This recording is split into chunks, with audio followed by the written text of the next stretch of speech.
According to the FBI, hate crimes in America targeting Muslims or people who just appear to be Middle Eastern surged in the aftermath of 9/11. There is this cloud, with the hate crimes, with the profiling, with being rounded up. Again, I think this illustrates the power of film, that in spite of the reality, in spite of the material that we know to be true, we still embrace the mythology. The mythology is still a part of our psyches. Stereotypes take a long time to wither away. And for many of us, we're comfortable with our prejudices. We don't want to change. We've grown accustomed to this face.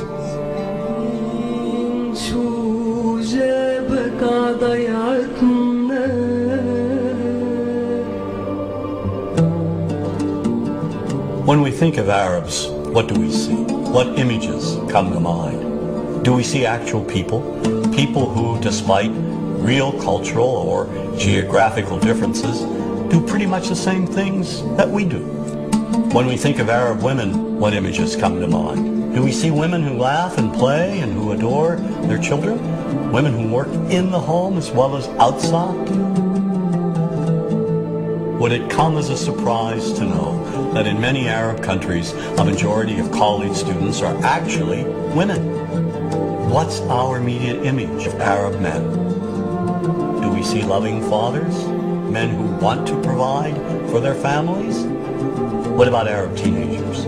Do we see them the way you would think about teenagers in other parts of the world? Then there's religion in the Arab world. Do we see it as all-encompassing, dominating everything else? Do we know that even though faith plays a huge role in the Arab world, just as it does here in the United States, that it's also true that much of the Arab world is quite secular? When we think of Arabs and religion, does Christianity come to mind? Do we remember that there are over 20 million Christians in the region who have lived side by side in harmony with Muslims for centuries? To their credit, some filmmakers have shown Arabs and American Arabs in all their complexities. An excellent way to shatter a stereotype is through laughter, through comedy. So we have comedians. Comedians have done this historically. Black comedians, Jewish comedians. So we see Arab comedians doing this, and this is one way to release the tension. My name's on a credit card, true story. Guy behind the counter picked up my credit card, sees the Olive Garden, looks at me all weird. He's like, hey buddy, what kind of name is that?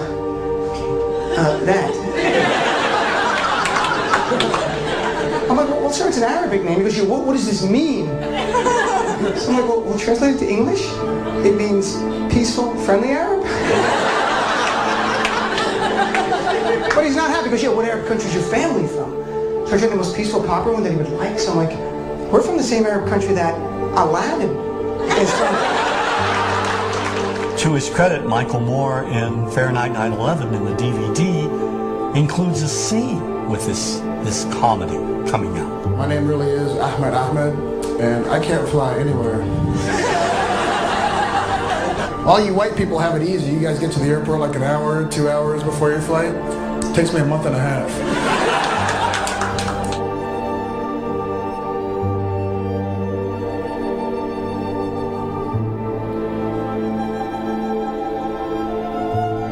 Nous vivons dans un monde qu'on peut critiquer, qui est le monde de la dérision.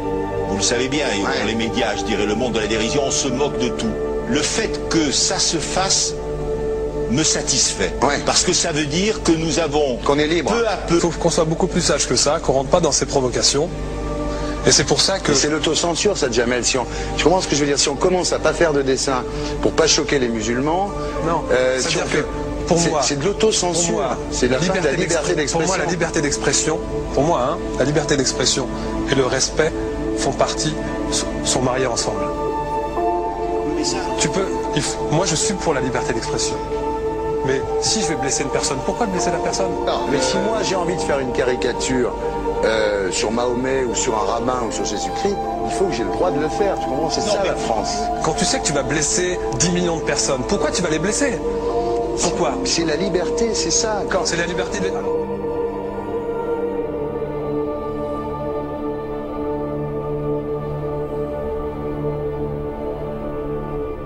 Non, mais vous pensez pas que c'était à vous de vous excuser, non? En disant le sketch n'était pas très drôle, je suis désolé si j'ai blessé des gens, voilà, excusez-moi, voilà, c'est une connerie, c'est mon travail.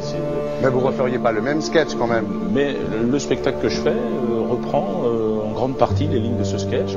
Mais il y a un truc que je comprends pas sur cette affaire, c'est qu'à aucun moment vous avez senti le besoin de vous excuser et que vous en avez rajouté. C'est tellement surprenant, c'est tellement inadmissible que j'en suis choqué. Voilà. Dans un pays où on peut parler, on peut s'exprimer. Et là, pourquoi tout d'un coup sur un sujet on ne pourrait pas s'exprimer? Vous savez bien pourquoi on ne peut pas s'exprimer. Pourquoi? Parce que dans ce pays, on a envoyé pendant la guerre des juifs dans des chambres à gaz et que ça crée un petit problème quand même. Vous voyez ce que je veux dire? Dans ce pays, on a envoyé pendant 400 ans des centaines de millions de Noirs. Il y avait 400 ans d'esclavage et pourtant ça n'a pas empêché Michel Led de faire un sketch qui m'a fait marrer. Où il faisait un noir, et à la fin il faisait un singe, et en parlant des narines, en parlant des lunettes. En tout cas, lui, il n'a pas été interdit d'exercer son travail, il a même eu la Légion d'honneur. Quelqu'un qui a toute sa famille qui a été exterminé dans un camp de concentration et qui voit quelqu'un à la télé qui dit Israël, vous vous rendez compte?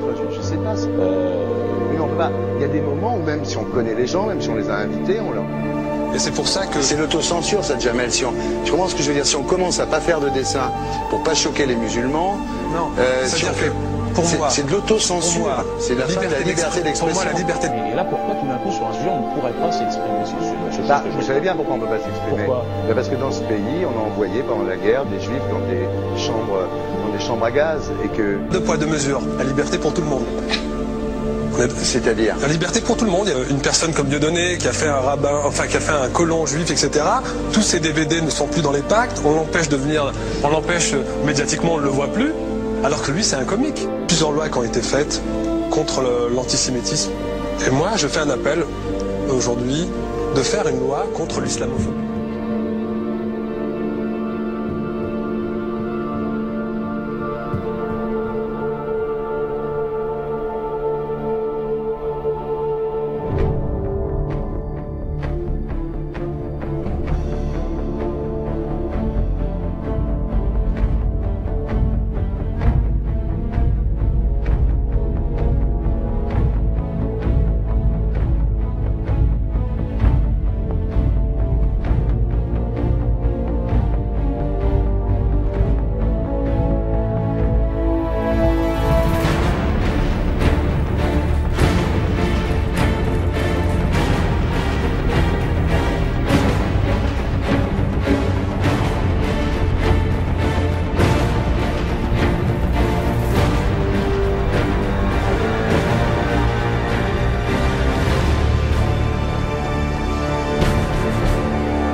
Don't think you